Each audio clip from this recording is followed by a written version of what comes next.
बालकृष्ण और कालिया नाग। गोकुल में अपने अद्भुत कारनामों से प्रसिद्ध बालकृष्ण अपने दोस्तों के साथ यमुना नदी के किनारे खेला करते थे। यमुना नदी के एक हिस्से में कालिया नामक एक विषारी नाग रहता था। उसकी विषारी सांसों के कारण यमुना का पानी काला और जहरीला हो गया था। इसके कारण गांव के लोग उस जगह जाने से डरते थे। गोकुल के लोगों को चिंता थी कि कालिया नाग किसी दिन उनके गांव पर हमला कर सकता है, लेकिन कृष्ण को पता था कि उसे कैसे रोकना है। एक दिन जब कृष्णा अपने दोस्तों के साथ खेल रहा था तो उन्होंने देखा कि उनकी गेंद यमुना के उसी हिस्से में चली गई है जहाँ कालिया नाग रहता था। कृष्णा बिना डरे हुए यमुना नदी में कूद गए।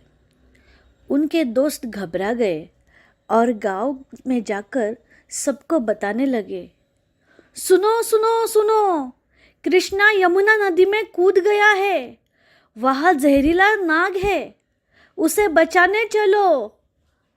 सभी गोकुलवासी कृष्ण को बचाने के लिए नदी के किनारे इकट्ठा हो गए। सब चिंतित थे, लेकिन कृष्ण को पूरा विश्वास था कि वे कालिया नाग को हराकर यमुना को सुरक्षित बना सकते हैं। यहाँ नदी के अंदर कालिया नाग ने कृष्ण को अपनी कुंडली में जकड़ लिया, लेकिन कृष्ण ने अपनी ताकत और बुद्धिमत्ता का प्रयोग किया। वे कालिया नाग के फन पर कूदने लगे और अपनी अद्भुत लीला से उसे परास्त कर दिया।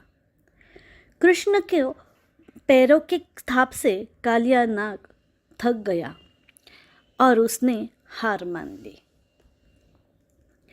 कृष्ण ने कालिया नाग को माफ कर दिया और उसे यमुना छोड़कर दूर चले जाने का आदेश दिया। कालिया नाग ने कृष्ण से माफ़ी मांगी और वचन दिया कि वह कभी वापस नहीं आएगा।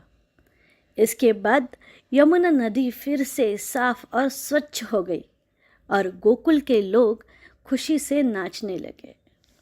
दोस्तों, हमें यह कहानी से सीख मिलती है कि साहस और बुद्धिमत्ता से कभी भी कोई भी कठिनाई का सामना किया जा सकता है।